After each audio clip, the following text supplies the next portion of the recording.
Welcome to the Eric T Conversation. I'm Eric T. So, something in the news today, well, not today, kind of went viral over the last couple of days, was there's a woman that was arrested in rural area in Georgia for allowing her 10-year-old son to go to the store. So, if you're not really familiar with it, what happened is it kind of got blown out, a little bit blown out what happened. If she allowed him to go to the store, she didn't go allow him to go to the store. So, this is the gist of what happened. Watch the body cam footage, and the woman goes to the door, and the cops come out, and they're talking to her, and they said, "We have a warrant for your arrest." And she's like, "A warrant for my arrest? What do you have a warrant for my arrest for? What?" They're like, "Child endangerment." Child endangerment? Who did I endanger? Said your son. So she leans in the door and said, "Great, your mom's going to jail. Call your grandpa because you decided to go to the store and not tell anybody." So what happened was she has a 10-year-old boy and I guess two kids, and one of the kids had to go to the doctor. And so she left, and the kids either at grandfather's house or something or in the woods playing. At grandpa's or in the woods playing, that's what the kid does. Does it all the time. So when she left the house, the kid, I guess when he left, he didn't go to the grandfather's house. He decided to go to the Dollar General, and he's walking there. And it's not even a mile. I don't know, maybe a quarter of a mile from the house, maybe 4 or 5 blocks. And then he goes, and I guess the lady sees him walking, and she pulls over and says, "What are you doing out here?" He says, "I'm going to the store." He's like, "Where's your mom?" So this woman proceeds to call the cops on this kid. The police take him home, and then they come back with an arrest warrant for the mother. This is insane. It's insane. 10 years old. 10 years old, walking to the store. He's going to the Dollar General to go get some, lickies and chewies. And the guy gets pulled over by a town of 223 people. 223 people live in this town. I mean, they don't know the kid. You couldn't just pick up tell the kid, "Hey, why don't you go home? I'll follow you." Now, you don't want to say, "Get in my car." Then the kid's never heard from me ever again, and the story takes a real dark twist. But you could have said, "Hey, why don't you go home? I don't think you need to be out here by yourself. I'll follow you. Let's go to your house so you can go to your mom." The kid probably has a freaking cell phone. I mean, he doesn't have a cell phone. He's 10 years old. Guess mom's a hard ass. But I started thinking about it. I'm like, wow, I grew up in the 70s and 80s. I remember Star Wars came out in 1977. And I remember seeing that movie about 4 or 5 times with my older brother. My older brother's only 3 years older than me. I remember seeing that movie about 4 or 5 times over this particular summer when the movie came out.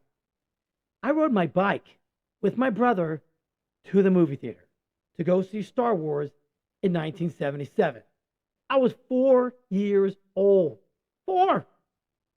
And my parents let me ride my bike to the plaza down the road. We lived in Albuquerque, New Mexico. Rode my bike down to the plaza to watch Star Wars over and over and over again for several weeks. My parents would be probably just getting out of jail right now if these laws would have been enacted like they have these lunacy things going on right now in this culture that we live in, that everybody's a huge wuss. Kid's 10 years old. Kid was double digits. I was lighting little fires in the woods at like 7 years old. 7 years old, lighting fires in the woods. I remember coming across some Playboy magazines out there one time. It was a stack, like this high, a stack of just porn magazines.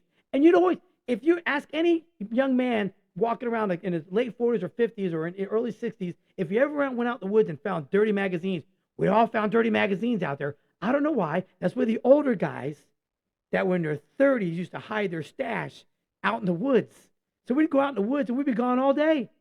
My parents would just be like, "We'll just come home before it gets dark or when the street light comes on." That was it. Rode our bikes everywhere. I was at the movie theaters at 4 years old. And the crazy thing about it is my brother was 3 years older than I was. And I used to have to order the tickets and pay for the McDonald's when we got out of the movie theater. Because my brother was a little shy. He didn't like to go order any food or talk to anybody. So he would tell me, "Eric, go to the counter, go order some food." I'm 4. Can you imagine? Imagine seeing a little 4-year-old walking on the street now, riding his bike, just going to 7-Eleven. It never happens. I remember being deployed in Afghanistan. Craziest thing I've seen. And kids were everywhere, just running amok. And I remember seeing a little boy, couldn't have been more than 2 years old. Maybe a little younger. It was definitely a little toddler. And he had a onesie on. And every time I saw the kid, he had the same outfit on every time. It was a onesie. It was really dirty, and it was too small for him. He had obviously been wearing it for several months, And he grew out. He looked like the Incredible Hulk busting out when he started turning green, and all the stuff started coming up on his sleeves. That's what he looked like. His whole outfit was too small on him. But I would see this kid, and he was holding an infant. He would walk around with an infant, like his sister or brother. I don't know what it was, male or female, but he was walking around with an infant, and there were like 6 other kids around him. Not a parent in sight. Not a parent in sight. This is why they beat the Russians, because those people walking around, they just let the kids do whatever they want. And that's what's going on in this world. Now, okay, there's a lot of people, kids are going to get kidnapped. Now, were there no pedophiles in 1977? I don't know. I guess. Are there more weirdos now than it was in 1977? If you look back in the history of all those killers, a lot of those serial killers were in the 80s, late 70s. Dahmer, those guys. Dahmer's in the early 90s. You got John Wayne Gacy, kidnap kids and kill everybody. It was nuts. There was all kinds of stuff going on back then. You don't hear about that stuff anymore. So was there more back then or not? Because now everybody's afraid to let their kids do anything, that they can't go out, ride their bike, parents drive their kids everywhere. Everywhere. When I was a kid, the bike rack was just full of bicycles. If your mother drove you, there was something wrong with you. Something wrong with your mom. My mother drove me to school maybe a dozen times all through elementary school. And she was always late. My mother was always late. My mother was a stay-at-home mom. She didn't have a job. Her only job was to pick me up. Once in a while, I'd be like, Mom, I'm running late, had a belly ache or something. My mom had to take me to school, so she had to pick me up. Never failed. Come 2:45, the class would get dismissed. I'm sitting there, and 2:50 would roll around. The line started getting smaller because everybody rode their bike. There wasn't a whole lot of cars in the car loop in 81. Cars would come by. All of a sudden, it's 3:10. Teacher would come up to me like, "Hey, is your mom coming to get you?" I'm like, "Yes, she's coming. She's on her way. I assure you, Cookie's coming." 3:15, 3:25 would roll around. I'm just sitting on the curb like this. I'm like, I'm just a bill. Yes, I'm only a bill. I'm that guy. I'm just sitting here waiting for my mom. My mom would come in a blue Plymouth Horizon, just squealing around the corner, picking me up. Was always late. Always late. So that's the only time I didn't ride my bike to school was with my mom picked me up. And it was always torture afterward because mom was late every single time.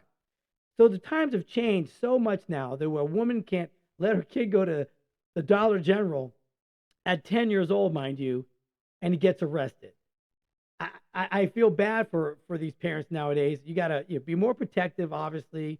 A lot more weirdos out there, apparently, because now you got the internet. You can find anything you want out there. Next thing you want to go, I got to find myself a child. Do weird shit out there. So you got to be careful. Watch your kids. Don't do anything weird. And unfortunately, it's the society we live in where people just are so uptight, so twisted up about things that you can't worry about the small things. A 10-year-old just walking 2 blocks to go to the Dollar General to go to the store. Anyway, it's a short take today on the Eric T conversation. Had a busy day today, so I kind of got this going on late. I wanted to come out there and do one anyway because I want to stay as consistent as possible. So thanks for joining me. I hope you had a couple of laughs. Don't forget, lock your kids up, put them in handcuffs. Don't let them ever leave the house. Make sure you got a cell phone. They got a chip implanted so you can never lose your kids. And if you happen to see a kid walking on the street, tell them to go home. Don't call the cops. Don't be a rat. Nobody likes a rat. So next time, join me, follow, click, like, follow us on all the platforms. I really appreciate it. Tell a friend. Please share this. And join us next time so we have some good observations and some nice conversation.